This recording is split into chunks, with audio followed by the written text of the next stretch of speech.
Cette semaine, dans Carnet de santé, nous verrons ce qu'est l'hépatite et quelle est sa gravité. Puis, un expert fera la lumière sur l'hépatite virale et comment s'en protéger. Ensuite, il sera question des jeunes Australiens qui bénéficient d'une aide en santé mentale grâce à la réalité virtuelle. Tout cela et bien plus encore, c'est dans cette édition de Carnet de santé.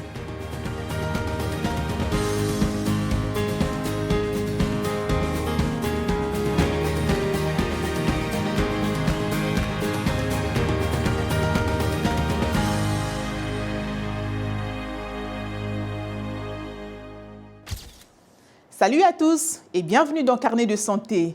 L'hépatite est une inflammation du foie. Elle est souvent qualifiée de maladie silencieuse car de nombreuses personnes atteintes d'hépatite ne savent pas qu'elles sont infectées ou présentent des symptômes bénins. L'hépatite peut être causée par certaines conditions médicales, des dommages au foie causés par l'alcool ou un poison et le plus souvent par des virus. Il existe 5 types distincts d'hépatite virale, A, B, C, D et E. L'Organisation mondiale de la santé affirme que plus de 91 millions de personnes en Afrique vivent avec l'hépatite B ou C, qui sont les couches les plus mortelles du virus. Les hépatites A et E se transmettent par des aliments et de l'eau contaminée. L'hépatite D est moins fréquente et ne survient qu'en association avec l'hépatite B. Suivons ce récit de Claire Morin-Gibourg. L'hépatite est une inflammation du foie causée par une variété de virus infectieux et d'agents non infectieux. Elle se propage par exposition à du sang infecté ou à d'autres fluides corporels. Les personnes atteintes risquent de développer une cirrhose mortelle et un cancer du foie. En Afrique, les souches d'infection les plus répandues sont les hépatites B et C et elles affectent des millions de personnes. L'Organisation mondiale de la santé estime que 2 milliards de personnes dans le monde sont exposées à l'hépatite B. Parmi elles, 350 millions souffrent d'une infection chronique, dont 65 millions en Afrique subsaharienne. L'Ouganda est l'un des pays les plus touchés par la maladie, avec une prévalence de 4,3% pour l'hépatite B chez les adultes. La prévalence de l'hépatite B en Ouganda est d'environ 10%, mais elle est très variable, allant d'environ 4% dans le sud-ouest du pays à environ 25% dans le nord-ouest. Pour l'hépatite C, les chiffres ne sont pas connus précisément. Malgré cette forte prévalence, l'hépatite B suscite encore stigmatisation et discrimination. Derrick Izibayo, un étudiant universitaire qui lutte contre l'infection, l'a découvert à ses dépens après des tests obligatoires à l'hôpital universitaire.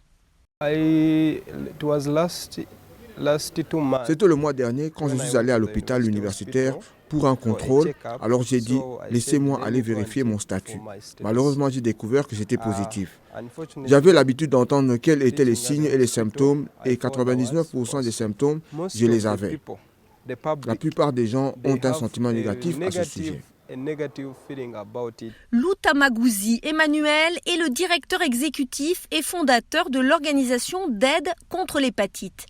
Il affirme qu'une autre contrainte pour les patients est le coût financier de l'hépatite B. En Ouganda, nous avons encore un très gros problème en ce qui concerne le traitement ou les médicaments contre l'hépatite C, car cela coûte très cher. Une préoccupation partagée par le docteur Lukandwa. C'est une difficulté. Les médicaments disponibles sont très chers, hors de portée de la majorité de la population. C'est très compliqué. Malgré cela, l'Ouganda s'est lancé dans une campagne concertée pour éradiquer la maladie en s'appuyant principalement sur des campagnes de vaccination pour les nourrissons et d'autres groupes vulnérables. La lutte contre l'hépatite B est en cours, mais les agents de santé et les personnes touchées par la maladie espèrent qu'une meilleure sensibilisation et une éducation accrue finiront par porter leurs fruits et au final sauveront des vies. Dans quelle mesure êtes-vous préoccupé par l'hépatite virale, en particulier avec un nouveau partenaire? Quelles mesures prenez-vous pour vous protéger? Voici quelques réactions de Kinshasa en République démocratique du Congo. L'hépatite, on l'appelle hépatite B, c'est une maladie qui est caractérisée par les gonflements des foies. Donc, le foie gonfle à partir de l'intérieur. Il y a des vecteurs qui favorisent ces gonflements-là. Je suis préoccupé par cette maladie car c'est une maladie, comme toute maladie, c'est une maladie qui attaque et qui tue les gens. Et ça a tué aussi un de mes frères et je suis vraiment préoccupé par cette maladie. Et je cherche aussi à connaître le profondeur de cette maladie. Donc si vous avez aussi des informations qui pourraient m'aider ou aider la population à connaître mieux sur cette maladie, vous pouvez aider à sensibiliser. Oui, bien évidemment, c'est une maladie qui me préoccupe beaucoup. Et d'ailleurs, parce que beaucoup de gens ne savent pas que cette maladie existe. Il y a la plupart des personnes, des Congolais, des Kinois, qui prennent de l'alcool, qui ont des symptômes de l'hépatite, mais qui ne savent pas que dans leur corps, ils ont cette maladie. Donc, ma préoccupation, c'est du fait que le virus n'est pas connu. Beaucoup de gens n'ont pas eu l'information sur ça et on enregistre plusieurs cas de mort, ce qui pourrait être grave si on ne fait pas une bonne communication sur cette maladie. Oui, pour se protéger de cette infection virale, il est donc conseillé de veiller à l'utilisation des objets tranchants parce que c'est une maladie qui se transmet soit au contact homme-homme ou au contact avec le sang contaminé. Et donc même quand nous y allons même à l'hôpital, il faut veiller à ce que le matériel soit stérile et utilisé en une seule fois. Il faut veiller à cela. Et pour éviter aussi la transmission mère-enfant, il faut toujours aussi veiller à la vaccination, mais aussi veiller surtout à ce que l'alimentation ou l'eau que nous consommons soit propre. Voici ce que certains d'entre vous ont affirmé sur Facebook à propos de l'hépatite virale. Goligota Magabe Mukono dit « Je suis vraiment inquiet parce que nous ne sommes pas suffisamment renseignés sur l'hépatite. On ne discute pas de la maladie avec la communauté, y compris comment se protéger. » Doto Manieye affirme « Je ne suis pas trop inquiet au sujet de l'hépatite parce que je n'ai jamais vu d'hépatite dans ma famille. » Jed Joe dit « L'hépatite est une maladie dangereuse. J'aimerais savoir quel traitement est disponible et combien il coûte pour nos pays à faible revenu. » Le docteur Laurine Kemunto est responsable médical chez Hospital, un service de conciergerie médicale au Kenya. Elle nous en dit plus sur l'hépatite virale. Je dirais que l'hépatite B et l'hépatite C sont les plus courantes, bien que si nous regardons en termes de comparaison entre le monde occidental et l'Afrique, vous constaterez que certaines formes comme l'hépatite A et l'hépatite E, qui sont les formes à transmission orale fécale, ne sont pas très courantes dans ces régions. En général, l'hépatite B et l'hépatite C sont plus fréquentes chez les Nigérians, les Kenyans et d'autres Africains. En général, l'infection par l'hépatite E n'est pas très grave. La plupart du temps, il s'agit d'une maladie spontanément guérissable, ce qui signifie qu'elle se manifeste par des symptômes très peu spécifiques, semblables à ceux d'une grippe légère, et qu'elle disparaît d'elle-même. Cependant, pour certaines populations vulnérables, comme les femmes enceintes et les personnes immunodéprimées, la maladie a tendance à prendre une forme plus grave et peut avoir de sérieuses implications pour la santé et des conséquences graves telles que l'insuffisance hépatique qui peut entraîner la mort. Les symptômes de l'hépatite sont généralement très peu spécifiques. Ils ressemblent à ceux de la grippe. Vous aurez de la fièvre, des maux de tête, des nausées et des vomissements, une perte d'appétit. Il peut y avoir des douleurs abdominales. Au stade plus avancé, lorsque la maladie commence à affecter les cellules du foie, les yeux et la peau deviennent jaunes. Au stade les plus avancés, l'urine est foncée, la peau est pâle. Les patients présentent une altération de l'état mental. Cela affecte la fonction sympathique. Ils ont donc des saignements, des paramètres de coagulation anormaux et peut-être des gonflements. Pour ce qui concerne l'hépatite, nous la prenons en charge avec des mesures de prévention et de soutien. Nous la prenons en charge de manière positive, en particulier pour les formes les plus légères. Nous nous contentons donc de traiter les symptômes. Ainsi, si vous avez de la fièvre, nous vous donnons un antibiotique pour gérer la fièvre. Si vous avez des douleurs, nous vous donnons des analgésiques pour les soulager. Nous donnons des fluides pour les vomissements. Et si vous êtes déshydraté, du repos au lit si nécessaire. Et nous évitons les autres médicaments qui causent des dommages au foie, comme le paracétamol. Ils affectent le foie. Mais dans le cas de l'hépatite B, Il existe un critère clinique spécifique pour déterminer le moment où il convient d'administrer les médicaments antiviraux.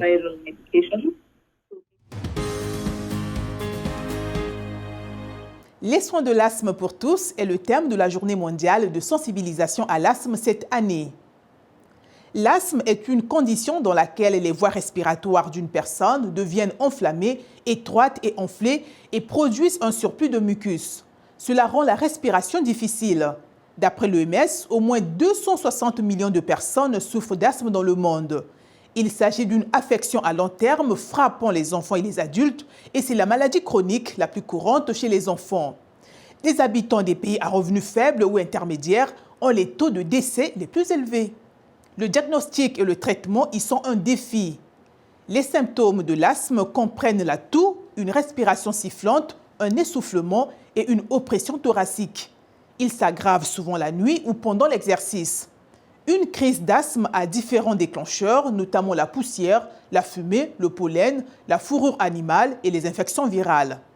Les experts disent que les médicaments inhalés peuvent contrôler les symptômes de l'asthme et permettre aux personnes asthmatiques de mener une vie normale et active. Éviter les déclencheurs de l'asthme peut également aider à réduire les symptômes de l'asthme. En Australie, des jeunes de la ville de Darwin reçoivent une aide en matière de santé mentale grâce à la réalité virtuelle. Ils mettent des casques d'écoute pour explorer de nouveaux mondes numériques inspirés des traditions et des cultures autochtones. Dili Diko raconte. Dès qu'ils enfilent le casque, la pièce dans laquelle ils se trouvent disparaît et ils sont immergés dans un monde virtuel totalement nouveau. Ces jeunes de Darwin font cela dans le cadre d'un test dont l'objectif est d'aider à résoudre les problèmes de santé mentale. Cette zone a l'un des taux de suicide les plus élevés du pays et les jeunes en particulier, les jeunes aborigènes et insulaires du détroit de Torres, font partie des groupes les plus à risque. Les personnes à l'origine de ce nouveau programme pilote espèrent que ce projet ouvrira la voie à de nouvelles façons d'aborder les problèmes de santé mentale. Les jeunes aiment les espaces interactifs, les expériences immersives, les expériences ludiques. Et nous avons donc pensé commencer à étudier la possibilité d'utiliser la réalité virtuelle pour des thérapies apaisantes. Brett Levy utilise ses connaissances techniques en matière de réalité virtuelle pour aider les jeunes participants à explorer des mondes virtuels axés sur leurs traditions et leur culture autochtone. J'ai vu que les gens réagissaient vraiment à cela. C'est amusant, c'est engageant, c'est une nouvelle technologie. Je pense que c'est une nouvelle technologie pour une culture ancienne. Cette technologie pourrait être diffusée à un public plus large et à terme être étendue à toutes sortes de problèmes de santé mentale. Créer différents espaces de réalité virtuelle pour l'anxiété, la dépression, le TDAH, trouble du déficit de l'attention avec ou sans hyperactivité, les problèmes de régulation du comportement, donc différentes suites de programmes. C'est donc un monde virtuel qui a des effets bénéfiques sur le monde réel. C'est ici que se termine notre carnet de santé de ce jour. Pour plus d'informations sur la santé, des conseils de bien-être et des avancées médicales, restez connectés à La Voix de l'Amérique sur voaafrique.com. D'ici à la prochaine fois, portez-vous bien et surtout efforcez-vous de faire de chaque jour une journée saine.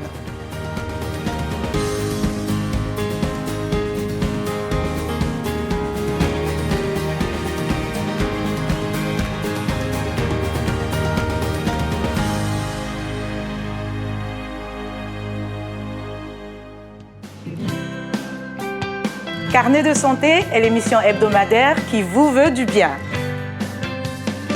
Des chroniques, des reportages, des témoignages recueillis sur le continent et ailleurs. Chaque semaine, je vous donne rendez-vous pour une consultation avec nos experts. Carnet de santé vous donne la parole pour leur poser vos questions et recueillir leurs conseils. De Washington, Linor Moudou vous propose Carnet de santé, votre nouvelle émission de santé de La Voix de l'Amérique.